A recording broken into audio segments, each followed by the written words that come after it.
Առողջ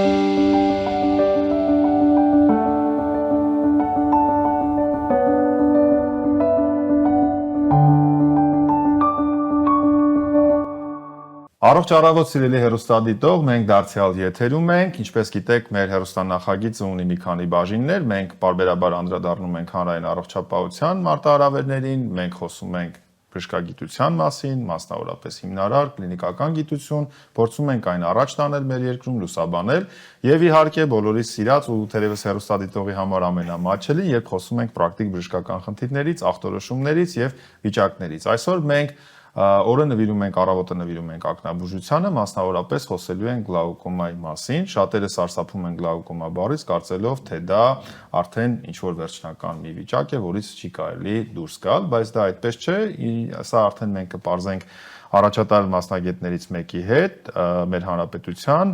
ես ներկայացնեմ հյուրիս, Մալայանի անվան ակնաբուժական կենտրոնի վիրահատանի վարիչ եւ գլաուկոմայի բաժանմունքի միկրովիրաբույժ բժիշկ Վահան Պապոյանին։ Առողջ առավոտ, բժիշկ Պապոյան։ Ողջունում եմ ձեզ։ Շնորհակալ եմ հրավերի համար, շատ լավ։ Ես շնորհակալ եմ, որ դուք վիրահատանից դուրս եք եկել եւ ժամանակ եք գտել մեզ համար, որովհետեւ սա մեծ ավանդ է ոչ միայն անձամբ բուժել հիվանդներին, այլև խոսքով բուժել եւ մի փոքր կարեկցական խոսք ուղղել, տրամադրել մարդկանց, ի վերջո կրթել, կրթություն փոխանցել, որպեսզի արդեն բուն աշխատանքի ժամանակ նրանք ավելի պատրաստված գան ոչ միայն ձեզ մոտ, այլև մեր բոլոր ակնաբույժ գործընկերների մոտ։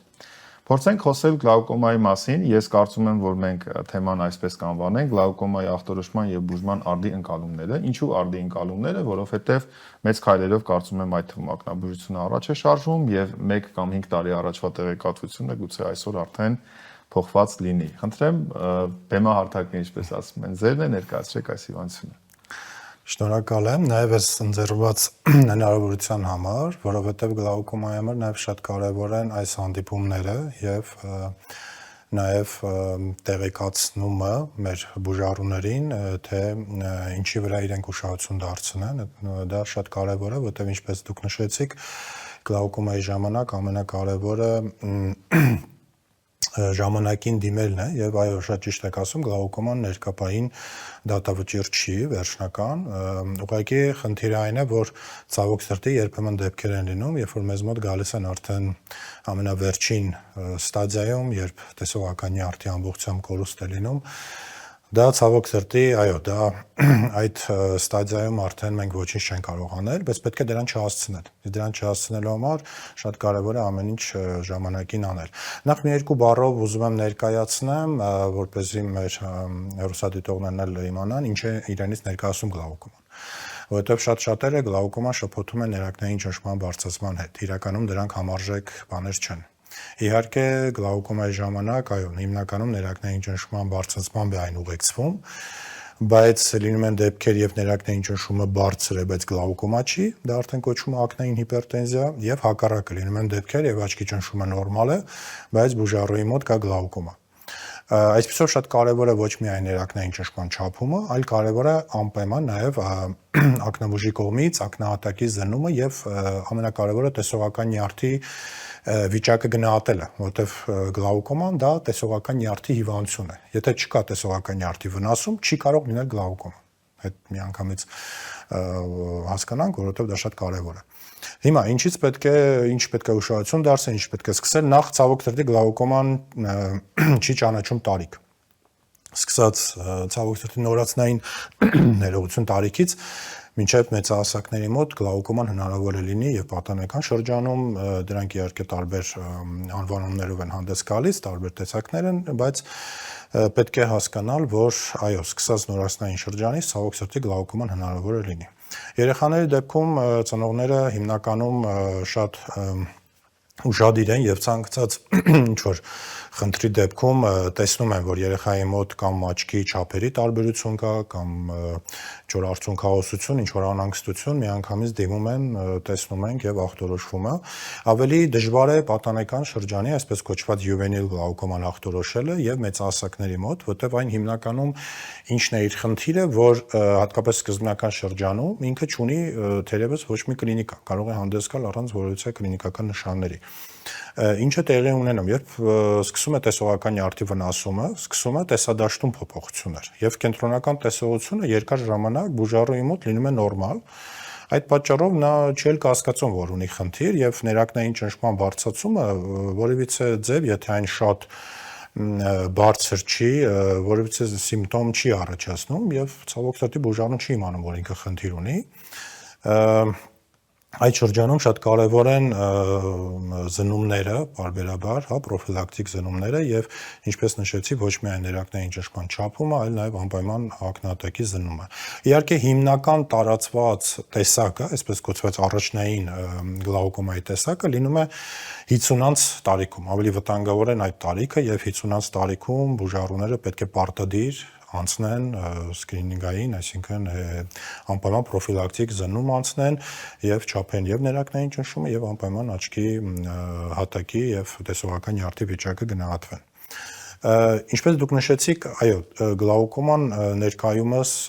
գլաուկոմայի եւ ախտորոշման մեթոդները եւ բուժման մեթոդները հիմա կարելի ասել էվոլյուցիային ապրում։ Ինչ վերաբերյալ ախտորոշման մեթոդների մասին, եթե այն ժամանակ մենք կարող ենք միայն աչքի հատակի զննմամբ եւ տեսադաշտի զննմամբ կարողանանք գլաուկոման ախտորոշենք, ներկա պահին նաեւ ամենասկսվող նյարդաթելերի վնասումը կարելի է արդեն տեսնել կատարելով այսպես կոչված օպտիկական կոհերենտ տոմոգրաֆի, այսինքն տեսողական նյարդի շերտագրում, այն ինչ մենք օսիցիա ենք անվանում։ Այո, այն ինչ որ օսիցիա ենք անվանում, եւ նույնիսկ ամենասկսվող նյարդաթելերի վնասումը, որը որ մինչ այդ անհնար էր տեսնել, այստեղ մենք իհարկե կարող ենք հենց ամենասկզբնական փուլում տեսնենք, իսկ գլաուկոմայի համար ամենակարևորը դա ժամանակին սկսել բուժումը։ Ես միանգամից հանգստացնում եմ մեր բուժառուներին, շատ ճիշտ եք ասում, որտեղ երբ որ բուժառուն լսում է գլաուկոմա բառը, իրեն թվում է, որ ինքը կուրացավ, վերջել ոչ մի օգնություն չկա, ոչ մի փրկություն չկա, իհարկե դա այդպես չի։ Եթե ժամանակին հայտնաբերվում է խնդիրը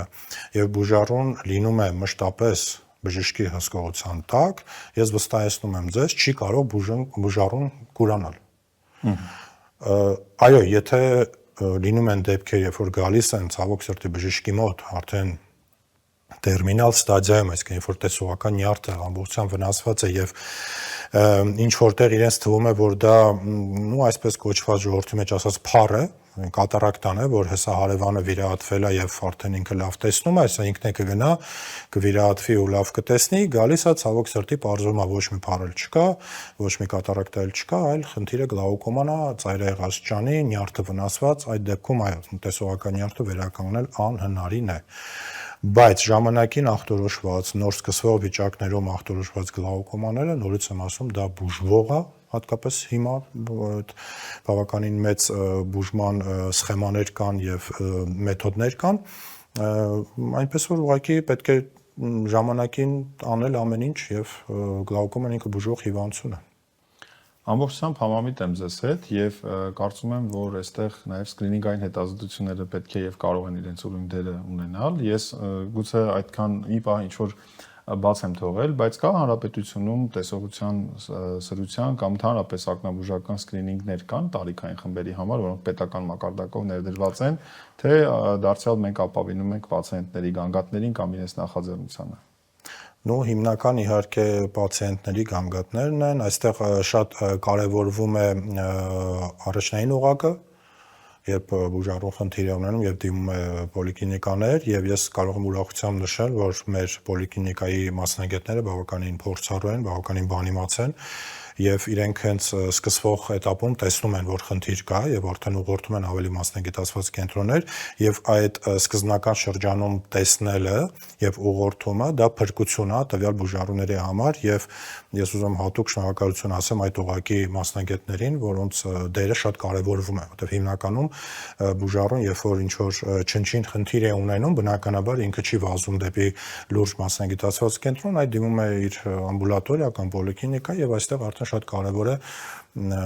մեր բժիշկների արդեն որ իրանք ճիշտ ժամանակին ախտորոշեն եւ համապատասխան բուժում նշանակեն։ Բժիշկ Պապոյան, հիվանդությունը տվյալ դեպքում գլաուկոման դուք շեշտեցիք, որ տարիք չի ճանաչում, բայց մասնագիտական, էթիկական, իրավական կարգավորումներով մենք ունենք մեծերի եւ մանկական ակնաբուժություն։ ինչպես է կազմակերպվում բուժման գործընթացը, ովքեր եւ ինչպես են իրավասու եւ ինչ ընթացակարգեր կան, ինչքանով է դա կոնսերվատիվ, ինչքանով կարող է բանը հասնել վիրահատության, ինչպես է սա կազմակերպվում, դուք նաեւ վիրահատանի վարիչն եք, կարծում եմ երկուստեք տեղյակ եք դրանից։ Շնորհակալ եմ հարցի համար, այո, այդ նույնսկզբնական շրջանում բարձր խոսքը եթե վերաբերում է երեխաների մոտ, ինչպես նշեցի, ցանկացած ինչ-որ մի խնդիր տեսնելուց ծնողները դա շատ ուշադիր են, միանգամից ցույց են տալի մանկական ակնաբուժին, բնականաբար, մանկական ակնաբուժը արդեն տեսնելով, որ հնարավոր է գլաուկոմա ինչ-որ կասկած լինի, արդեն նշանակվում են համապատասխան ստուգումներ, որտեղ որոշ դեպքերում ստուգումները ցավոք սրտի արվում է բնականաբար արդեն անզգացման վիճակում, որտեղ փոքր տարիքի երեխաները չեն թույլ տալիս, որ զնեն աչքի հատակ կամ աչքի ճնշում չափեն, եւ արդեն բուժումը իրականացվում է մանկական ակնաբուժների հսկողության տակ, եւ արդեն եթե կարիք է ալնում վիրահատության, բնականաբար արդեն վիրահատում է այն մասնագետը, որը իրավասու է մանկական վիրահատություններ իրականացնել։ Եթե խոսքը գնում է ավելի մեծահասակների մոտ, այդ դեպքում իհարկե արդեն ավելի լայն է ընտրությունը, արդեն բնականաբար շատ մասնագետներ կան, որոնք զբաղվում են գլաուկոմայի վիրահատություններով, այս դեպքում արդեն ավելի հեշտ է։ Իսկ մանկական շրջանում, մանկական երեխաների բնականաբար այդ բոլորը արվում է մանկական ակնաբուժների եւ հետագայում բուժումն էլ էլի շարունակում են մանկական ակնաբուժները, որտեղ այո ճիշտ եք ասում, դա ունի իր առանձնահատկությունները եւ երեխաները պետք է մշտապես լինեն արդեն մանկական ակնաբուժի հսկողության տակ։ Ցավոք այո դեպքեր են լինում, երբ որ երեխաներին էլ է կարիք լինում վիրահատություն անել գլաուկոմայի, բայց էլի կան բավականին էֆեկտիվ մեթոդներ, էլի ամեն ինչը պետք է արվի շուտ եւ չուշացնել գլաուկոմայի համար այդ ուշացնելը շատ խնդիր է։ Սա թերևս բժշկագիտության մեջ ոսկե կանոններից մեկն է անփոփոխ եւ շատ լայն ընդգրկունությամբ, երբ ամեն ինչ շուտ հայտնաբերելով կարողանում եք ամեն ինչ ինֆորմացված ես, ուրեմն պաշտպանված ես լինել ուրիշ ասպարեզներում եւս այդպես է։ Գիտեք, ինչ եմ ուզում առաջարկել, ստանդարտներից դուրս գանք, որովհետեւ սա ուղղակի հարցազրույց չէ, սա երկու բժիշկ գործընկերոջ ուրեմն քննարկում է նաեւ ինչ որ առումով եւ կուզեի մենք վերցնենք ինչ որ բարդ կամ հետաքրքիր դեպք եւ ճանապարհային քարտեզով այսպես հիմա հպանցիկ Պողոսյան Պողոսին անցկացնենք միասին։ Բժիշկ Պապոյանը, ես Պողոսյան Պողոսն եմ, եկել եմ դուք ախտորոշել եք ինչ-որ մի բան կամ չեմ Պողոսյան Պողոս, Ավետիսյան արտիստն եմ, բայց հերո բոլորիցս ախտորոշել եք բարդ դեպք եւ ինչ ճանապարհ էին սպասվում, դուք ինչպես եք ինձ հետազոտելու, ուր եք անցկացնելու, վիրահատելու եք, վիրահատությունից հետո ես ինչ ունեմ անելու, իմ կյանքը ինչպես է փոխվում, այս ամենը ինչ վերաբերում է այս սցենարիին։ Դե բնականաբար այն ինչ որ պահպանողական բուժում է վիրահատական դեպք չէ, համարենք որ սա թեթև ստադիաներն են, բայց այնուհանդերձ դուք ասում եք որ դատավտիր չէ, եթե, իսկ եթե, ապա ինչ։ Տեսեք, այստեղ շատ կարևոր է բացի ախտորոշելուց բուն գլաուկոման, նաև պետք է հասկանալ իր տեսակը, որ տիպն է եւ նաեւ կառուցվածքային տեսակը, որովհետեւ լինում են այսպես կոչված փակ անկյուն եւ բաց անկյուն, ինչի համար է դա կարեւոր, որովհետեւ եթե դա սկսվող փակ անկյուն գլաուկոմա է, այդ դեպքում մինչեւ կոնսերվատիվ բուժում սկսելը առաջինը ինչ որ պետք է արվի, դա լազերային միջամտությունն է, որովհետև ես էլ ասեմ, որ գլաուկոմայի բուժման մեջ լազերն առանձնահատուկ դեր ունի եւ դա էլ է բավականին էֆեկտիվ։ Իհարկե, նորից եմ ասում, պետք է հասկանալ հստակ տեսակը, գլաուկոմայի տիպը, կառուցվածքային։ Օրինակ, եթե դա փակ անկյուն տեսակն է, բնականաբար այդ դեպքում ճիշտ է ոչ թե սկսել դեղորայքով, այլ կատարել լազերային միջամտություն եւ ստեղծել այնպիսի վիճակ, որպեսզի աչքի մեջ ներսի հեղուկը կարողանա դժվար դուրս գա աչքի ներսից, որովհետեւ այստեղ մենակ արտադրությունը ներակնային հեղուկի նվազեցնելը դա բավարար չի, որովհետեւ դու պատճառաբանական բուժում չես ստանում։ Հա, այս դեպքում դա է կարևոր։ Երկրորդը ինչ վերաբերում արդեն կոնսերվատիվ որոշակի բարձր վիրահատական, հա, մեթոդին անցնելուց ինչն է հաշվի առնվում, մի քանի հիմնական պարամետրներ։ Առաջինը տեսողական նյարդի վնասման աստիճանը։ Կա որոշակի տեսողական նյարդի վնասման աստիճան, որ նույնիսկ եթե դեղորայքը ինքը բերում է որոշակի ներակնային ճնշման թիրախային մակարդակ, բայց դու ունես տեսողական նյարդի լուրջ վնասում, դու արել ես տեսադաշտ, տեսնում ես տեսադաշտի խողովակաձև խիստ նեղացում, կատարվել է այդ օսիցին, ունես տեսողական նյարդի բավականին մեծ վնասում, այս դեպքում արդեն ցուցում կա վիրահատության, որտեղ ապացուցված է, որ այդ դեպքերում արդեն այդ եզրային այն դեպքերում, երբ որ արդեն գնում է 4-րդ աստիճանի եւ կուրացման, դեղորայքը միայն բավարար չեն, որովհետեւ դեղորայքը ինքը չի ապահովում 24 ժամյա այդ ցածր ճնշումը, որը որ այս դեպքում քրիտիկական է։ Այդ դեպքում ստիպված պետք է գնաց վիրահատության կամ դեպքեր, երբ որ արվում է կամ լազերային գործողություն կամ կոնսերվատիվ բուժում եւ ներակնային ճնշումը ելի մնում է բարձր։ Այսինքն գլաուկոման էլի դեկոմպենսացված վիճակում է։ Բնականաբար այստեղ արդեն անկախ ստադիայից, եթե դու ունես դեկոմպենսացիա եւ ներակնային ճնշումը բարձր է, բնականաբար ստիպված ես արդեն անցնել վիրահատական մեթոդների։ Ուղղակի այստեղ, ինչ վերաբերում է արդիականության մասին խոսելուց, եթե անցյալում մենք ունեինք 1-2 տարբերակ, հիմա ունենք շատ տարբերակներ վիրահատական եւ հիմա արդեն մեծ բում է այսպես կոչված միքսերը, այսինքն մինիմալ ինվազիվ գլաուկոմայի վիրահատությունները, որոնք հենց այս դեպքերում օգնում են մինիմալ ինվազիվ միջամտություններով ստեղծել այդ ներակնային ճնշման ցածր մակարդակը։ Չնայած ասեմ, որ այն հիմնական գլաուկոմայի վիրահատությունը, այսպես կոչված տրաբեկուլեկտոմիան, էլի մեկ է ամբողջ աշխարհում, մնում է ոսկե ստանդարտը, իրականացվում է, շատ էֆեկտիվ է, բայց այո, մենք այստեղ արսենալում ունենք էլի տարբեր մեթոդներ եւ կարող ենք կիրառել այդ մեթոդները, այս դեպքում մեր հնարավորությունները շատ են։ Այո, դե նորարարության պահանջն է, որ ինչ որ շեղումներ լինեն ոսկե ստանդարտներից, հետո քիչ ժամանակ անց այդ նորամուծություններն են դառնում նոր ոսկե ստանդարտներ, ինչպես որ ամենուր եւ ամեն ինչ է փոփոխվում այս աշխարհում։ Շատ հետաքրքիր է, ես անընդհատ ուշադրություն եմ դարձնում եւ փորձում եմ գոնե թե պրոֆեսիոնալներից լսել, արհեստական բանականությունը ակնաբուժության մեջ ինչ հեղափոխություն է ուզում անել, անձամբ դուք եւ ձեր թիմը ինչպես եք դրան վերաբերում եւ մասնավորապես գլաուկոմայի մեջ ուր է հասել աշխարհը, ուր ենք մենք, արդյոք պլանավորում ենք իմպլեմենտացիա անել, ներդնել ինչ որ բաներ։ Սա շատ կարեւոր է եւ կարծում եմ սա էլ նոր հնարավորություն է լինելու։ Շնորհակալ եմ շատ։ Ես կարող եմ ուրախությամբ նշել, որ այս մեթոդի մասին, որ ասում է, այդ մինիմալ ինվազիվ գլաուկոմայի վիրահատությունները Հայաստանը եւ մեր կլինիկան, մեր բաժանմունքի վարիչ Ոսկանյան Լիլիթի գլխավորությամբ, ասեմ, որ նաև մենք եղել ենք այն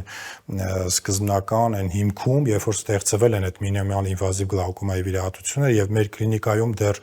արվում էին աշխատանքներ, երբ որ դեռ աշխարհը նոր էր մտել այդ ուղղության մեջ եւ ներողություն եմ խնդրում, եթե չեմ սխալվում, դա մոտ 15 տարի առաջ էր։ Այո, շատ ճիշտ։ Եվ երբ մենք ուսանում էինք, եւ ես հիշում եմ, որ բժիշկ Ոսկանյանը այդ գիտական աշխատանքների մասին նույնիսկ խոսում էր եւ մեզ համար շատ վառ օրինակ էր գիտնականի դեպ ջեր ողջույններս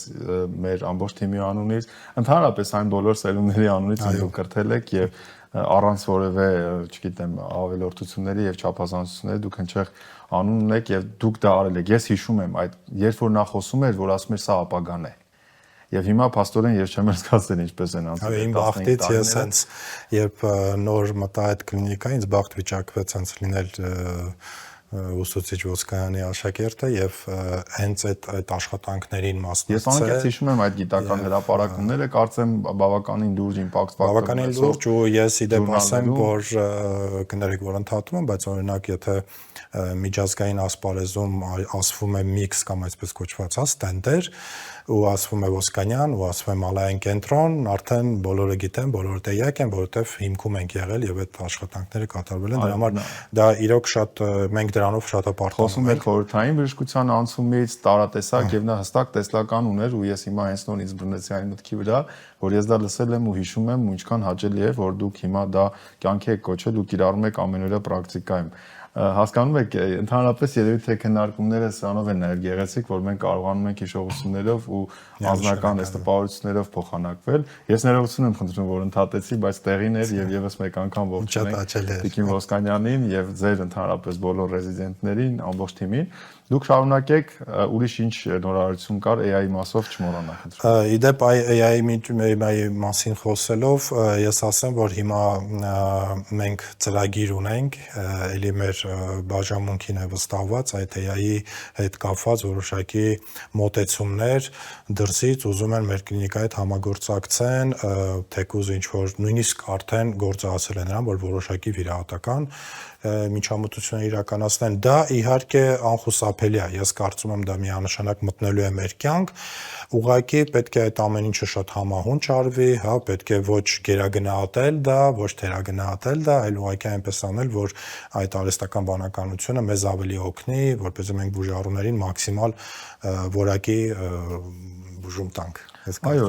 AI assistance է կոչվում, AI աջակցությունը, որ ինչ որ մեխանիկական գործոններ, որոնք բժշկից ժամանակ են խլում, թիմից դրանք կարող են արագանալ եւ իհարկե կան ուղղություններ առանցքային, կարծում եմ, որ այստեղ ակնաբուժությունը մեծ ուրեմն առաջընթաց եւս կարող է ապրել։ Մի փոքր ուղակի վազն անցնելով, այսպես գլաուկոմայից, եկեք մի հատ հասկանանք ընդհանրապես աչքի էլեկտրաֆիզիոլոգիան եւ զրուցեն իրար հետ նյարդաբանը եւ ակնաբույժը, որովհետեւ մենք միևնույն օրգանի տարբեր փուլեր ենք։ Ես միշտ շատ սիրում եմ պացիենտների ներկայացնել, որ աչքը լամպն է, դրանից հետո կա հաղորդալար եւ դրանից հետո կա այն կենտրոնը, որը վերլուծում է եւ կուզեմ, որ մենք քննարկենք բացի գլաուկոմայից, ինչպիսի հիմնական, չեմ ուզում աչքի անատոմիային կանգ առնենք, ինչ этаպներում ընդհանրապես ակնաբուժական պաթոլոգիաների ժամանակ պացիենտները կարող են եւ պիտի կողմնորոշվեն, սա ավելի շատ նյարդաբանություն է, թե ակնաբուժություն է եւ գոնե թե ահազանգ են։ Մնացածը բժիշկները կանեն։ Նաեւ ես կուզեի, որ մենք մեր մասնագիտությունների համագործակցությունից խոսենք, որովհետեւ ես ցավով պետք է նշեմ, որ այն այդքան բարձր մակարդակի վրա չէ, բայց ահռելի մեծ դաշտ է միասին աշխատանք կատարելու։ Խոսքը իմ եւ ձեր մասին չէ, այլև մնացած մեր գործընկերների։ Ես ուզում ձեր դիրքորոշումը լսել եւ պատկերացումները այս հարցի շուրջ։ Շատ լավ հարց էր իրականում։ Այո, ես օրինակ ինքս սիրում եմ այդ օրինակը բերեմ, շատ ճշգրիտ է այդ լամպի եւ հաղորդալարի օրինակը եւ նաեւ ես սիրում եմ ասել բուժառուներին, որ մեկ է տեսնող հատվածը մարդու ոչ թե աչքն, այլ ուղեղն է։ Եթե sense բանով նայենք, մարդը մեկա տեսնում ուղեղով եւ այո, շատ կարեւոր է, որպեսզի բուժառուն էլ հասկանա, որովհետեւ շատ դեպքերում բուժառուին թվում է, որ մենակ աչքն է պատասխանատու տեսողությանը։ Եվ այո, շատ դեպքեր կան, որ օրինակի համար, եթե բուժառուի մոտ լինում են էպիզոդիկ տեսողության անկումներ, դա իհարկե այդքան բնորոշ չի ակնաբանությանը։ Դա ավելի պետք է ուսումնասիրել դրանից աչքից վերև ընկած հատվածները կամ օրինակ, եթե բուժառուի մոտ առաջանում է երկտեսություն, հա, որը երկա չէ, բայց երբ որ մեկ աչքը փակում է, երկտեսությունը անցնում է, դա էլ ավելի շատ խոսում են այդ ծագունաբանությունը ավելի կենտրոնական ուղեղային։ Եվ եթե երկուսից ավել է արդեն հոգեբուժություն։ Կամ եթե բուժառուն ասում է, որ ինչ որ տեսադաշտի կտրուկ անկում է նկատում ինչ որ մի զոնայի, հա, այդ դեպքում բնականաբար մենք մեր կողմից ինչ որ հետազոտություններ կա անում ենք, ամենակարևորը դա աչքի հատակի զննումն է եւ նաեւ տեսադաշտի արդեն նևրոլոգիական տեստը եւ այդ ամեն ինչը նկարագրում ենք եւ անպայման բուժառուին ուղղորդում ենք նյարդաբանի մոտ։ Ընդհանրապես մոտեցումը այնպեսին է, որ եթե նույնիսկ կա որոշակի կասկած, դու պետք է անպայման այդ կասկածը փարատես ուղղորդես նյարդաբանը իր կողմից ամեն ինչ նայի, նոր հետո իմանաս, որ արդեն դու հստակ աչքի հետ գործ ունես եւ անցնես աչքի, որպեսզի բաց չթողես նա, որովհետեւ նա բնականաբար բավականին կարեւոր է։ Այսպես, այսինքն այդ բացատրական աշխատանքը էլի բուժառուն շատ կարեւոր է, որպեսզի բուժառուն հասկանա, որ այո, այս արդեն բուժումը, հատկապես եթե նման խնդիր կա, պետք է իրականացվի եւ ակնաբուժի եւ նյարդաբանի հետ զուգահեռաբար, որպեսզի մենք ստանանք լավագույն արդյունք։ Կարծես թե ամենայն պատասխանատվությամբ զգուշորեն, բայց ասեմ, որ միևնույն է դպրոցը, որը մենք անցել ենք, սովորել ենք, ոչ թե անհատական եւ իշնորհիվ նման մարդկանց, ովքեր մեծ անձնական եւ անձնային ներդրում ունեն նաեւ մեր կարիերայում եւ մեր զարգացման եւ բժշկի մտածողության, բժշկի մոդելի եւ այս ամենի մեջ, ամեն դեպքում կարծես թե մենք կոմունիկացիայից դեռևս թույլ ենք մեր հանրապետությունում։ Ավելին ասեմ, ես մի քիչ ավելի առաջ եմ ինձ թույլ տվել գնալ եւ մտածում եմ, որ մենք ոչ միայն իրար մեջ ենք թույլ, այլև դա է պատճառը, որ մենք աշխարհի հետ ենք թույլ համագործակցում, դարձյալ դրանք անհատներ են, հնչեղ անուններ են, վառ մարդիկ են, բայց եթե մենք ավելի միասնական ու համագործակցային առաջնորդության կողմնակիցը լինենք, մենք աշխարհին ավելի ընկալելի եւ արագ հասանելի կլինենք եւ դրանից մենք ենք շահելու մեր ընտանիքի անդամները, մեզ հիմա զննող, այսպես լավ իմաստով զննող, հա, հերոս, այսինչ են խոսում այդ հերոստադիտողը։ Գիտեք, բժիշկ Պապոյան, ես մի բան եմ ուզում ասել, շատ հետաքրքիր փիլիսոփայական կոնտեքստ կա իմ ասածի մեջ, երբ որ ասացիք, երբ որ ձեզ թվում է, որ դուք տեսնում եք այնտեղ, չէ։ Ես պացիենտներին շատ հաճախ մի հարց եմ տալիս, բայց լրիվ ուրիշ նկատառում եմ, ասում եմ, դուք ինձ որտեղ եք տեսնում։ Պացիենտը այսպես ուշադիր նայում է, ասում եմ, ես որտեղ եմ հիմա։ Ասում եմ, դու այստեղ եք, բժիշկ ջան, ասում եմ, չէ, ես այստեղ եմ։ Դուք ինձ այստեղ եք տեսնում։ հուշում եմ անում, բայց սա ավելի շատ անում եմ այն դեպքերում, երբ որ մի փոքր պսիխոսոմատիկ խնդիրների հետ գործ ունենք, սահմանային, երբ որ պսիխիատրիա չէ, հոգեբուժություն չէ, կարող ենք զբաղվել, հուշում եմ, որ բոլոր խնդիրների պատասխանները մեր ներսում են։ Ձեր գործը ավելի բանկ, մեր ավելի հստակ է։ Այո, մերը մի քիչ ավելի երկիմաստ է եւ ստանդարտները ավելի շատ են, քան ձերը։ Բժիշկ Պապոյան, ես որպես փակում նաև ասեմ, որ ես ջերմորեն եմ հիշում նաև մեր միասին անցկացրած ուսանողական տարիները։ Իհարկե մեր մեջ բժշկագիտական տեսակետից սերունդի բավական տարբերություն կա, բայց ուսանողական խորհրդարան այդ առաջին տարիները եւ ես հպարտությամբ ու ջերմորեն եմ հիշում, որ դուք մեզ ընդունող մեծերից եք, երբ որ մենք եկանք բժշկական համալսարան, այսպես շատ հետաքրքիր մոտեցումներ կար եւ չգիտեմ հիմա փոխվում է թե ոչ այդ համագործակցությունը միջսերնդային, բայց ինձ համար դուք այն լուսավոր եւ ուժեղ մարդկանցից մեկն եք, ում ես ձգտել եմ նաեւ էտապներով նմանակել եւ առաջին անգամ եմ ձեզ դրա մասին ասում, իսկ սա ամենաբարձր արժեքն է, որ ընկերության եւ գործընկերության մեջ կարող է լինել եւ ես նույնիսկ ցանկանում եմ, որ ձեր բոլոր կլինիկական օրդինատորները տեսնելով ձեզ հավատան բժշկությանը, հավատան բժշկի ազնիվ մասնագիտությանը եւ այդպես օրինակ լինեք, ինչպես որ կաք։ Դարձյալ ողջունում եմ Մալայան ակնաբուժական կենտրոնի ամբողջ անձնակազմին, շնորհակալություն հայտնում մեր հայերիս եւ ոչ միայն հայերիս աչքի լույսը պահելու, փայփայելու համար, սիրելի գործընկերներ, լավ եղեք, անփորձանք եղեք եւ դուք թող որ տեսողության խնդիր չունենաք։